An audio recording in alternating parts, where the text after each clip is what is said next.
let's talk Spanish mackerel. I've been getting some questions about Spanish mackerel. I've been getting some requests to do a video on them. So around here, normally Spanish mackerel show up around the late fall to the winter time, and it's a seasonal thing to have them. Although you can find Spanish mackerel year-round, they mainly follow water temperature. Water temperature is really important. I seem to find them between 68 and 75 degree water temperature. Any lower than that, they kind of want to move, and any higher, they also move. So there's that threshold of water temperature that holds them in one area. And from my experience, that's pretty much a lot to do with where you're gonna find them. I mean, that's a dead giveaway. You find that right water temperature, you find the right conditions, the right bottom, the right structure, the right bait fish around, you're gonna find them. And you're not gonna find one. You're normally gonna find schools of them. When you find one, you find thousands of them. So when you get Spanish mackerel located, my best way of finding them is either one, finding them on the surface jumping, where they're feeding or actively moving, or two, you can find them on your bottom machine, which is very simple to do. You drive around slow, like I'm doing right now, and you read your machine until you find blobs. Everyone's machines read differently. I have a Garmin. My number one lure to throw at them is a spoon. This is the Clark spoon, squid spoon, whichever you want to call it. This one, it's got some holographic tape on it. It helps in some conditions. I like these because they have I got a little bit of a foam left on it. They have a single hook. Single hook is so much easier to deal with than a treble hook. And actually, it hooks them a lot better too. Those treble hooks have a smaller gap. So with the smaller gap, you're going to pull more hooks off. You're going to pull more fish. So you can put a lot more pressure on them and get them in a lot quicker if you need to with this single hook. And the action of this spoon is, you can't really top it. There's no other spoons on the market that are as good as the Clark spoon.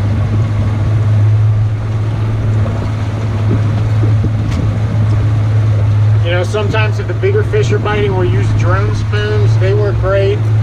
If they're being tricky and they're not biting as good, you can throw on a small jig. A small jig really, really works great when they're finicky and they're not biting.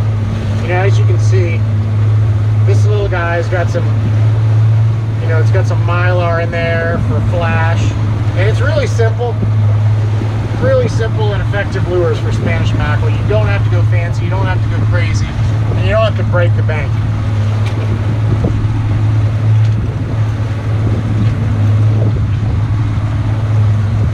Alright, locating Spanish mackerel is as easy as this. I just got onto a pod of them here, and that's about what they look like when they're on the bottom. When they're holding on the bottom, you'll notice that they're not hugging the bottom, but they're just above the bottom. And right now, I'm marking Spanish mackerel.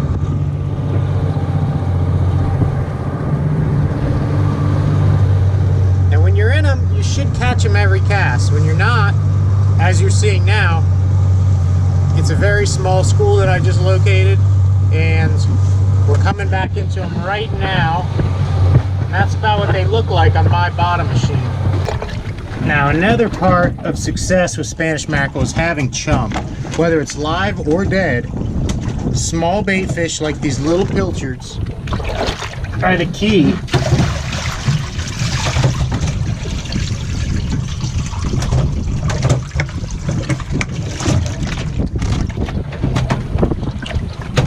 So you've seen in some of my other videos, I caught and packaged and stored these small bait fish, pilchards, sardines, glass minnows, and I saved them. And the reason I did that was so that now when the Spanish mackerel show up, I will have these for chum.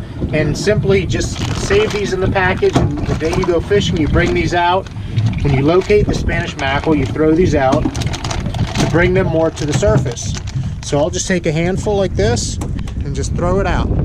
I like so. And that brings them up a little higher to the surface. So as you're throwing these out, you're getting those fish to the surface, and you can throw your lure to get them in the boat. Now that I've thrown my chum, I've got a Clark spoon on my rod, and I'm going to cast it out. And I'm already on. They're already eating the chum.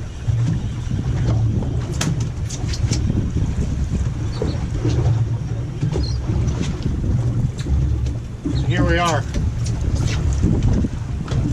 The Spanish mackerel.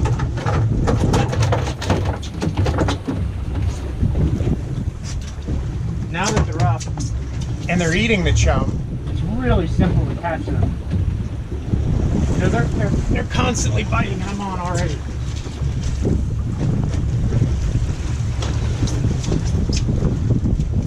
There we are. There's our Spanish that ate our spoon. And my de-hooking system's very easy. So instead of using pliers with these fish, I've got a very easy system. And as you can see, the mackerel's on there and he's ready to be unhooked. I have nothing in my hand. All I did was wrap the line around my hand and fingers. We're not using any wire, and it doesn't hurt my hands. But this is the key to quickly catching these Spanish mackerel. So I'm just using gravity to unhook these guys, and I put it up on the barrel lip and I give it a shake and they fall right off. Let me show you that fast speed how I normally do it. Basically what you're doing with these spoons is you're casting them out and you're reeling them in almost as fast as you can. What I'm doing is I'm reeling in the Spanish mackerel as fast as I can. Now, this is a commercial fishing trip, and these fish are all going to be sold and distributed around the world to feed people. So I like to keep my rod tip down in the water. And I basically just rip it in really, really fast. And when you get the bite, you just kind of rip them in. We have a lot of trouble with porpoises and sharks. So that's the reason why I have to get them in so quickly. And if you've watched some of my other videos, you'll see that the Goliath grouper also take them from me.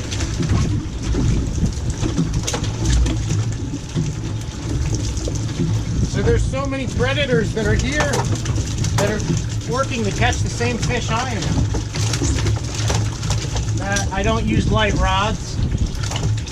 All right, so the bite slowed down a little bit. I'm gonna throw some chum.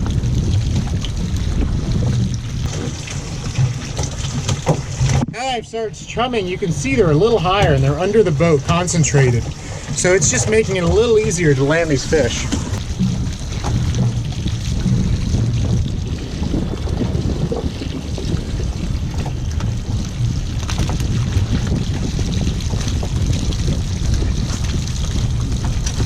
See if that chum works.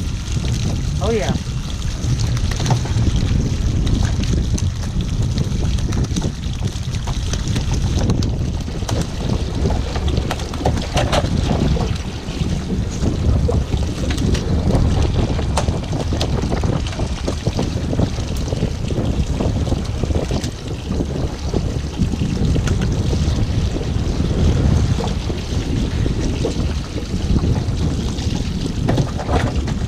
Now you don't ever want to stop reeling, because if you do, what happens is the mackerel will bite your line as soon as you slow your bait down. You want to keep it moving real fast.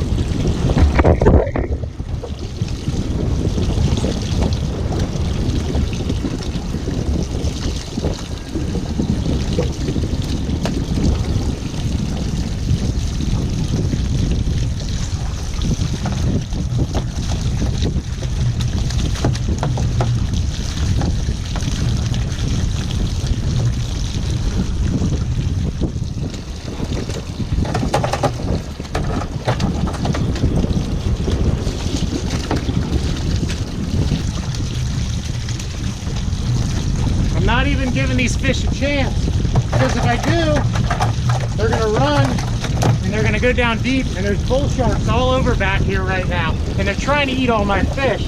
So every once in a while they'll come to the surface and you guys might be able to see them.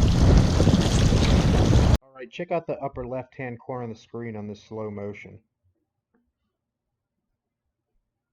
As you can see, that's a porpoise. I got lucky and he missed it, and I was able to get my fish in.